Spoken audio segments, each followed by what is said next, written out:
நேரடியாவே நீங்க சொல்லிருக்கலாம். அடுத்ததாக சம்பந்தமே கிடையாது, அதை நீங்க புரிஞ்சுக்கணும். பயம் அல்ல. சொன்னீங்க ஒருத்தர் சிறைக்கு போவது அரசியல்ல ஒரு பெரிய பிரச்சனை அல்ல. அப்படி சிறைக்கு போறது ஆட்சியிலே உச்சத்தில் இருக்காருன்னு சொன்னேன்.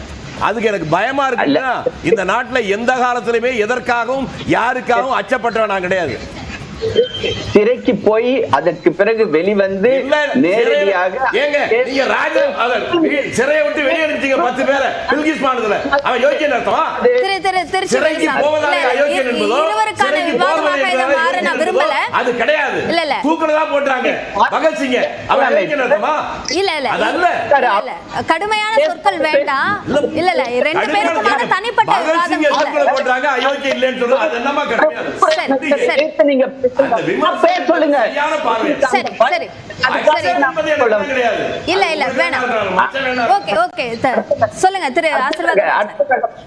அடுத்ததாக பிரியங்கா காந்தி விஷயத்தை பத்தி நம்ம ரொம்ப பேசணும். இது இந்த தேர்தல் முழுக்க முழுக்க ஏதோ பிரியங்கா காந்திக்காகவே நடத்தப்பட்டு இதை நம்மளுடைய மடைமாற்றம் செய்யப்படுகிறது. 2 மாநிலத்துடைய தேர்தல் அதை நம்ம விட்டுட்டு இப்ப பிரியங்கா காந்தின்னு ஒரு வயநாட்டுல உள்ள ஒரு பை எலெக்ஷனை பத்தி பேசிட்டு இருக்கோம். இருந்தாலும் நான் அதை ஒரு முக்கியமான ஒரு பாயிண்ட் என்ன சொல்ல விரும்புகிறேன் என்றால், அந்த தொகுதியில பிரியங்கா காந்திக்கு எதுக்கு சார் சீட்டு கொடுத்தீங்க? ஏன் அங்க லோக்கல்லி காங்கிரஸ் லீடர்ஸ் இல்லையா? இங்க இருந்து டெல்லியில இருந்து அவங்கள அங்க நிறுத்த வேண்டியது.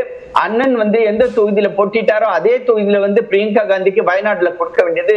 எத்தனை இந்தியால 543 தொகுதி இருக்குது சார். அந்த 543ல எங்கெங்கெல்லாம் பை எலெக்ஷன்ல அந்த இடத்துல கொடுக்க வேண்டியதான? ஏன் உங்களுடைய குடும்ப உறுப்பினர்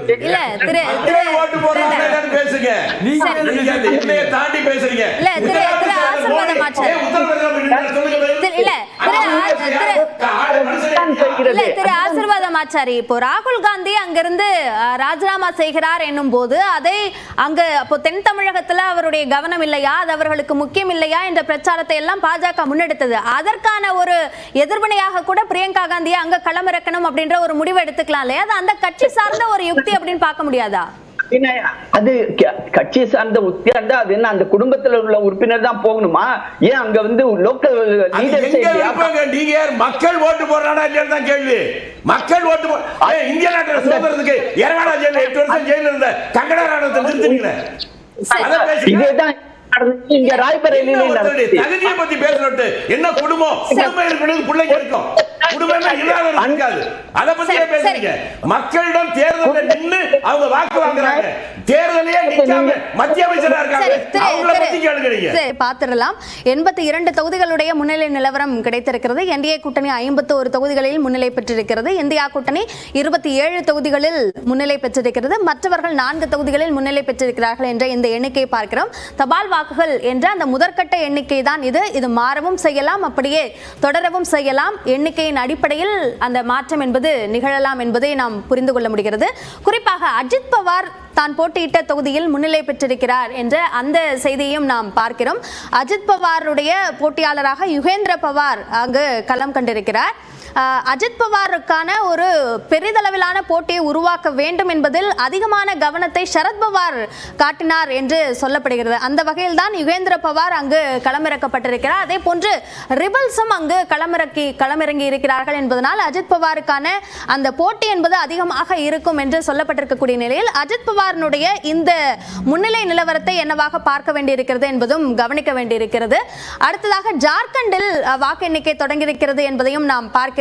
அங்கு இந்தியா கூட்டணிக்கு இதுவரைக்கும் ஒரு தொகுதியில் முன்னிலை நிலவரம் தெரிந்திருக்கிறது. அதில் என்டிஏ கூட்டணி முன்னிலை வைக்கிறார்கள் என்ற அந்த எண்ணிக்கையை நாம் பார்க்கிறோம். ஜார்க்கண்டில் வாக்கு எண்ணிக்கை தொடங்கி இருக்கிறது. மகாராஷ்டிராவில் அந்த வாக்கு எண்ணிக்கை தொடங்கி முன்னிலை நிலவரங்கள் எல்லாம் பார்த்து வந்த நிலையில் ஜார்க்கண்டில் தற்போது வாக்கு எண்ணிக்கை தொடங்கி இருக்கிறது. ஒரு தொகுதியிலான அந்த முன்னிலை என்பது என்டிஏ கூட்டணிக்கு கிடைத்திருக்கிறது என்பதையும் நாம் பார்க்கிறோம். தொடர்ந்து திரு ஆசீர்வாதம் ஆச்சாரி, அஜித் பவாரினுடைய இந்த முன்னிலை என்பதை எப்படியாக நாம் பார்க்க வேண்டி இருக்கிறது? அஜித் பவார் அவர்கள் கண்டிப்பாக வெற்றி பெறுவார் அப்படின்றது எங்களுக்கு எல்லாத்துக்குமே தெரியும். அது இவருக்கு எதிராக ரிபல் கேண்டிடேட்ஸ் எல்லாம் கூட போட்டிருக்காங்க. ஆனால் அவர் கண்டிப்பாக வெற்றி பெறுவார்.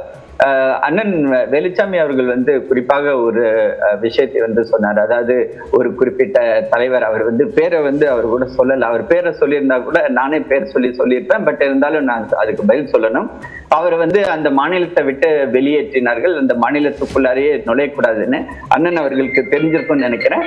அவர் வந்து சுப்ரீம் கோர்ட் வர போய் அவர் நிரபராதி அப்படின்னு அது ப்ரூவ் ஆகி அதற்கு பிறகு எங்களுடைய கட்சியுடைய தேசிய தலைவராக இப்பொழுது நாட்டுடைய உள்துறை அமைச்சராக இருக்கிறார். அவருடைய பேர் வந்து திரு அமித்ஷா. இதை நீங்க சொல்லிருக்கலான்னு, அது ஏன் சொல்றதுக்கு பயமா? நேரடியாவே நீங்க சொல்லிருக்கலாம். சம்பந்தமே கிடையாது, அதை நீங்க புரிஞ்சுக்கணும். பயம் அல்ல. சொன்னீங்க ஒருத்தர் சிறைக்கு போவது அரசியல்ல ஒரு பெரிய பிரச்சனை அல்ல. அப்படி சிறைக்கு போறது ஆட்சியிலே உச்சத்தில் இருக்காருன்னு சொன்னேன். அதுக்கு எனக்கு பயமா இருக்குன்னா, இந்த நாட்டுல எந்த காலத்திலுமே எதற்காகவும் யாருக்காகவும் அச்சப்பட்டவன் நான் கிடையாது. சிறைக்கு போய் அதற்கு பிறகு வெளிவந்து நேரடியாக சிறையை விட்டு வெளியே அனுப்பிச்சீங்க 10 பேரை பில்கிஸ் மாநிலத்துல. அவன் யோக்கியன் அர்த்தமா?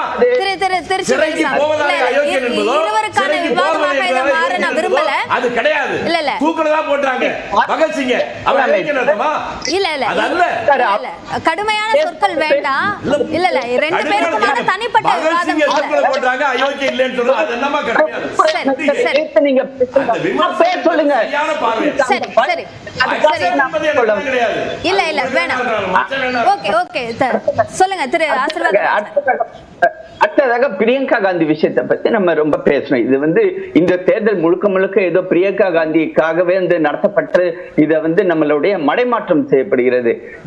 மகாராஷ்டிராவில் இந்த எண்ணிக்கை நம்ம பார்க்கிறோம். 75ல 48ல என்டிஏ கூட்டணி முன்னிலை வைக்கிறாங்க, இந்தியா கூட்டணி 24ல முன்னிலை வைக்கிறாங்க, மற்றவர்கள் 3 என்று பார்க்கிறோம். என்டிஏ கூட்டணியில பாஜகவுக்கு தான் அதிகமான தொகுதிகள் முன்னிலை கிடைச்சிருக்கு அப்படின்றத பார்க்கிறோம். ரொம்ப குறிப்பாக விதர்பா, கொங்கன், அதே மாதிரி மராத்வாடா, இந்த 3 ரீஜன் அப்படின்றது வந்து காங்கிரஸ் கூட்டணிக்கு சாதகமான தொகுதிகளாக, மும்பை தானேவும் கூட 50-50 அப்படின்ற ஒரு சூழல் இருந்தது. இப்போ மராத்வாடாவை எடுத்துக்கிட்டோம் அப்படின்னா 48 தொகுதிகளில் முன்னிலை வைக்கிறாங்க என்டிஏ கூட்டணி அப்படின்றத பார்க்குறோம். அப்போ இதை எப்படி புரிஞ்சுக்கிறது? ஆமாம், இந்த ஸ்டேஜில் இந்த முன்னணியை வைத்து நீங்கள் முடிவு பண்ணோம்னா, முன்னாலே நான் நகைச்சுவையா சொல்ற மாதிரி சொன்னேன். ஹரியானா தேர்தல் வரும்போது நீங்களே உங்க டிவியிலேயே 72 இடம் காங்கிரஸ் முன்னணிங்கிறது பிஜேபி என்ன போட்டீங்க? பாதிக்கும் கீழே தான் போட்டீங்க. ஆனா அப்ப மாறிச்சு. இல்ல, அப்படியான ஒரு முன்னிலை வந்த போதும் அதற்கேற்ற மாதிரி தான் அந்த பேசு பொருள் என்பது அப்போதைக்கு அமைந்தது. அதுதான் நானும் சொல்றேன். அதனால இந்த நிலையில வந்து சில விஷயங்களை மட்டும்தான் அது. இப்ப வயநாடுல பிரியங்கா வெற்றி உறுதி அப்படிங்கிறத எதிரிகள் கூட ஒத்துக்குவாங்க. ஆனால் மற்ற இடங்கள்லாம் இப்படித்தான் இருக்கும் அப்படித்தான் இருக்குன்னு இந்த நேரத்தில் நாம் முடிவு செய்ய முடியாது. இருக்க வாய்ப்பு இருக்கிறது, நான் இப்படி நம்புகிறேன் அப்படி தான் சொல்ல முடியும். ஒரே ஒரு வாக்கில் தமிழ்நாட்டில் சட்டமன்ற தேர்தலில் ஒரு ஓட்டில் மட்டுமே ஜெயிச்சது உங்களுக்கு தெரியுமா? 3 முறை ரீகவுண்டிங் வரும்போது திரும்பி அந்த ஒரு ஓட்டில் ஜெயிச்சாங்க. இந்த உலகத்தின் மிகப்பெரிய ஜனநாயக இந்தியா, இந்த நாட்டில் மத்திய அரசே ஒரே ஒரு ஓட்டில் ஆட்சியை கவுந்தது இல்லை. அதெல்லாம் இந்த கட்டத்தில் தேர்தல் முடிவை நம்ம கணிக்க முடியாது. நான் எதிர்பார்ப்பது என்பது, அதாவது பிரச்சாரமோ அல்லது பெரிய விளம்பரமோ இதையெல்லாம் கடந்து நான் நினைப்பது, நேரடியாக நான் ஒவ்வொரு நாளும் பாதிக்கப்படுகிற போது என்னுடைய முடிவை வாய்விட்டு சொல்ல முடியாவிட்டாலும் தேர்தல் நேரத்தில் அதற்கு தகுந்த மாதிரி தான் செய்வேங்கிறதுக்கு தான் நான் அதை முன்னால சொல்லிட்டு வந்தேன். இப்போ உங்களோட பதில இருந்து தான் என்னோட கேள்வியும் இருக்கு. திருமிகு பிரியங்கா காந்தியினுடைய வெற்றியை எந்த அளவுக்கு 100%, 200% நம்புறீங்களோ அந்த மாதிரியான ஒரு நம்பிக்கை மகாராஷ்டிராவில் வெளிப்படுத்த முடியாம அல்லது அப்படியான ஒரு மேண்டேட்டை தொடக்கத்திலிருந்து உருவாக்க முடியாம போனதுக்கான காரணமாக எதை பார்க்கலாம்? இல்ல, நான் என்ன சொன்னேன் நீங்க புரிஞ்சுக்கலன்னு நினைக்கிறேன். பிரியங்கா காந்தி நான் என்னுடைய விருப்பம் இல்ல. கீழ்ப்பாக்கத்தில் இருக்கவனை போய் கேட்டா கூட பிரியங்கா காந்தியுடைய வெற்றியை பத்தி சொல்ல மாட்டேன். ஏன்னா அது முன்னாலே முடிவு செய்யப்பட்டது. ஏன் வித்தியாசம் மட்டும்தான். ஆனா மற்ற தேர்தலை அதை ஒன்னா பார்க்க முடியாது. நான் என்ன சொன்னேன், நண்பர் சொன்னாரு, நான் சிரிக்கிறதா என்னன்னு தெரியல. அது வந்து வாரிசோ எதுவாக இருந்தாலும் என்ன நிர்மலா சீதாராமன் அவங்க ஓட்டு கேட்காம போய் அங்கே மந்திரி பதவிக்கு போறாங்களா?